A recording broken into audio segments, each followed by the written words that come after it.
Salut tout le monde! Alors, je tourne cette vidéo alors que mon chéri est derrière l'ordinateur et que je sens que je vais avoir d'air des grimaces ou des conneries du genre. Ah non, il a dit qu'il serait sage ce soir. Eh ben, on a de la chance. Alors, je voulais parler de pas mal de choses, sauf qu'en ce moment, il y a des idées qui, selon moi, ne méritent pas forcément une vidéo dédiée. Du coup, aujourd'hui, ça va être un petit pêle-mêle de trucs un petit peu variés par rapport à la chaîne et par rapport à d'autres petites idées par-ci par-là. Premier truc, c'est par rapport aux miniatures de la chaîne. Plus je vais sur la chaîne, plus je me rends compte que c'est un joyeux bordel, et plus je me rends compte qu'il faut absolument que je retravaille tout ça. Et là je me dis, c'est quand même vous qui visionnez, c'est vous qui regardez, du coup ce serait peut-être bien de vous demander votre avis.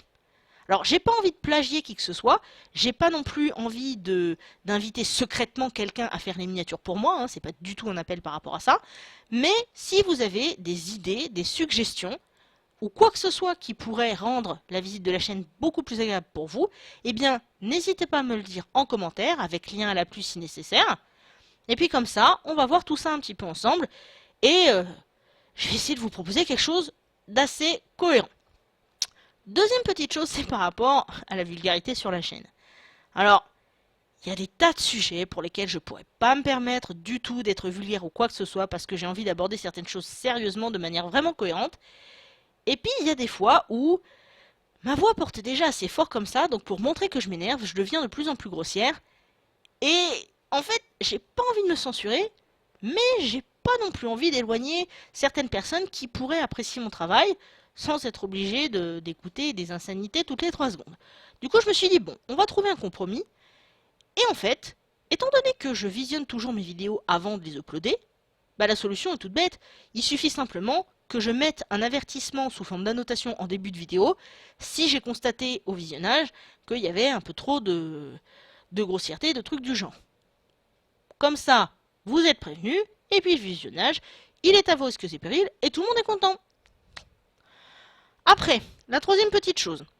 Je voulais réagir un petit peu au phénomène Pokémon Go, étant donné qu'il y a énormément d'articles, il y a tout un tas de vidéos, des vlogs, des machins, des trucs, des astuces, etc. qui tournent.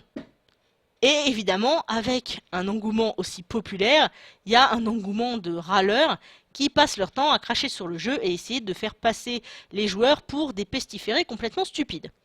Alors, c'est vrai que quand on lit les articles publiés à travers le monde, on se rend compte effectivement que oui, il y a bel et bien une bonne ribambelle d'abrutis qui font tellement n'importe quoi avec leur téléphone, qui se mettent dans des situations dangereuses complètement ubuesques. Mais quand on regarde bien et qu'on contrebalance tout ça avec le lot d'anecdotes positives qui accompagnent le tout, on finit par se rendre compte tout simplement que c'est comme pour beaucoup de phénomènes, on n'a pas attendu Pokémon Go pour que les gens se comportent comme des cons, donc c'est pas l'application ou le jeu qu'il faut blâmer, c'est bel et bien les utilisateurs. C'est aussi simple que ça, et je trouve ça assez amusant que certains essayent d'enfoncer le clou et justement de faire passer les joueurs, comme je disais, pour des pestiférés ou autres, alors qu'en fait on se rend compte que les personnes qui critiquent à ce point-là, souvent, soit ils n'ont pas le téléphone pour jouer au jeu, soit ils s'en foutent du jeu. Je sais pas, si tu t'en fous, arrête de gueuler, laisse les autres profiter. Enfin, je sais pas, faut être un petit peu logique par moment. Ceci dit, attention, je reconnais complètement qu'on puisse ne pas apprécier ce jeu. Après tout, personne n'est obligé. Mais là, du coup, ça va être la même chose. C'est pas parce que t'aimes pas un truc que tu dois essayer d'en dégoûter les autres. Bon, après, moi aussi, ça m'est arrivé de trouver que certaines personnes étaient stupides par rapport à un artiste ou autre. Mais là, c'était par rapport vraiment à un artiste ou un phénomène en particulier. Non pas parce que les gens étaient débiles en eux-mêmes, mais quand tu vois la transformation de certaines personnes en groupies, en personnes complètement accros et complètement limite intoxiquées, c'est sûr qu'au bout d'un moment, t'as pas trop envie. Mais là, pour Pokémon Go, pour l'instant, alors autant, oui, il y a des intoxiqués comme ce mec qui a quitté son job pour devenir dresseur Pokémon. Là, j'ai envie de dire, faut vraiment être con. Surtout si tu en profites pour que maman te paye toutes tes factures.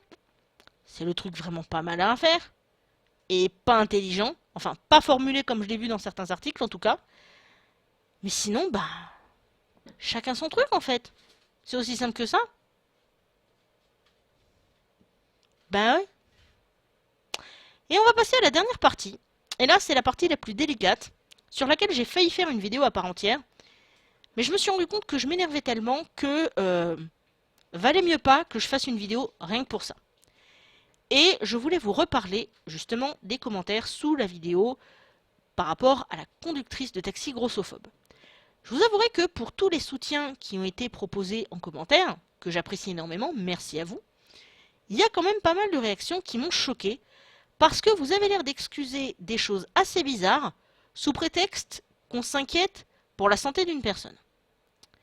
Et je voudrais rappeler que si je partage des vidéos et que je dénonce la grossophobie, ce n'est pas particulièrement parce que ça m'atteint directement, c'est juste que ça m'ennuie assez pour que j'en parle, et je veux montrer aux gens qui n'ont pas la force de parler qu'on peut très bien être grosse et entendre des choses sans tomber à terre, et du coup, je dénonce, j'en profite, j'utilise la force que j'ai pour évoquer toutes ces choses et permettre à certaines personnes éventuellement de se retrouver dans mon histoire par moment. Et si ça aide ne serait-ce qu'une seule personne par vidéo, tant mieux. Et si vous regardez toutes les vidéos où je parle de poids et de grossophobie, par extension, vous verrez souvent au moins un commentaire d'une personne qui va me remercier d'avoir évoqué certains sujets. Ce faisant, ça n'autorise pas pour autant des personnes que je ne connais absolument pas à me donner des conseils médicaux et à suggérer que je doive me faire opérer, que la personne s'inquiétait sans doute pour moi, que de toute façon l'opération elle est remboursée donc XYZ, et le pompon, une personne qui me dit que je crois me sentir bien et qui suggère tout un tas de trucs aussi ridicules les uns que les autres. Vous savez, je suis pas con. Je sais très bien qu'avec mon 1m62 et mes 128 kg, une personne qui va faire la même taille mais 2 fois moins en kilos ne va pas avoir la même vie que moi. Je sais très bien qu'on va pas porter la même taille de vêtements, je sais très bien qu'on va pas courir à la même vitesse, je sais très bien qu'il y a tout un tas de choses qui seront différentes. Par contre, ce que je sais aussi, et ce qui m'a été souligné par un ami, c'est que j'ai des kilos, je suis une personne. Je ne suis pas qu'un tas de kilos. Ce qui veut dire que quand on me rencontre, ce n'est pas la seule chose par laquelle on peut me définir. J'ai un cerveau, je peux parler de tout un tas de choses, je peux m'exprimer, je peux discuter avec les gens. Du coup, avec toutes ces vidéos que j'ai faites et toutes ces choses que j'ai déjà dites, se rendre compte qu'il y en a certains qui osent penser à ma place en me suggérant ces choses-là, je trouve ça mais carrément impensable. Enfin, c'est consternant. Je l'ai peut-être déjà dit, mais je m'en fous, je le redirai, pour moi c'est consternant. Et j'espère vraiment que vous ne traitez personne dans votre vie, que ce soit vos collègues, vos amis, votre famille, quoi que ce soit, j'espère que vous ne traitez personne comme ce que vous avez osé évoquer en commentaire, parce que vraiment je trouve ça complètement scandaleux. Vous n'imaginez pas le nombre de personnes de nos jours qui sont mal à l'aise dans leur corps, qui ont du mal à gérer tout un tas de choses, et qui du coup sont complètement atterrés et complètement bouleversés quand on leur suggère ce genre de choses, comme si le fait d'être gros, c'était automatiquement le pire truc au monde. Comme si on ne pouvait pas imaginer qu'une personne grosse puisse vivre correctement. Eh, vous savez quoi? Je peux vivre, les gens. Et je peux comprendre qu'il y ait des gens qui ne supportent pas les gros. Oui, mais dans ce cas-là, c'est votre problème. Et venez pas nous embêter, venez pas nous parler, venez pas commenter sur nos vidéos, nos articles ou même nos comptes Twitter. Si une personne grosse qui s'assume vous dérange tant que ça, restez dans votre coin. C'est comme tout un tas de trucs. Si tu n'aimes pas, tu ne regardes pas et tu ne parles pas. C'est aussi simple que ça. J'ai pas besoin d'avoir tout un tas de personnes qui projettent leurs insécurités sur moi en essayant de me faire croire que mon acceptation de moi est illusoire. Ce n'est pas vrai. Je vis ça très bien, même si parfois je râle. Globalement, je le vis quand même très bien. Et je n'ai besoin de personne pour me conseiller ou pour sous-entendre que je ne comprends pas ma propre vie. Parce que j'ai bientôt 33 ans, ça fait plus de 20 ans que je suis grosse, et toutes les injonctions aux opérations, au régime et tout ce qui s'ensuit, les déceptions amoureuses, les déceptions par rapport à l'emploi, etc. Il y a tout un tas de choses que j'ai déjà vécues et que j'ai déjà entendues. Du coup, n'allez pas me faire croire que certains s'inquiètent pour ma santé. Je sais très bien que c'est pas vrai. C'est juste que les gros, ça dérange, c'est tout. Tant pis, je suis là et j'existe. Comme beaucoup de gens. Et c'est pas vous qui allez me faire arrêter d'exister. Ou qui allez me faire taire d'ailleurs. Sur ce, écoutez, la vidéo est déjà assez longue comme ça. Je vous embrasse tous. N'hésitez pas, comme je vous disais, à me donner vos avis par rapport au truc des miniatures. Et comme d'habitude, si vous avez des idées de sujets à aborder, n'hésitez pas à me le dire aussi. Et sur ce, je vous fais des tas de gros bisous. Et je vous dis à très bientôt. Ah oui, petit post-scriptum. Il est 23h57 le 23 juillet. Et malheureusement, ce matin, ma famille m'a appris que nous avions perdu un des petits chatons. Euh, Je voulais avoir une pensée pour toutes les personnes qui perdent leurs animaux et qui vivent des moments difficiles par rapport à ça. Parce que très souvent, on vous dit ouais, c'est qu'un animal. Et il y a pas mal de gens qui ne comprennent pas et je trouve que c'est vraiment triste.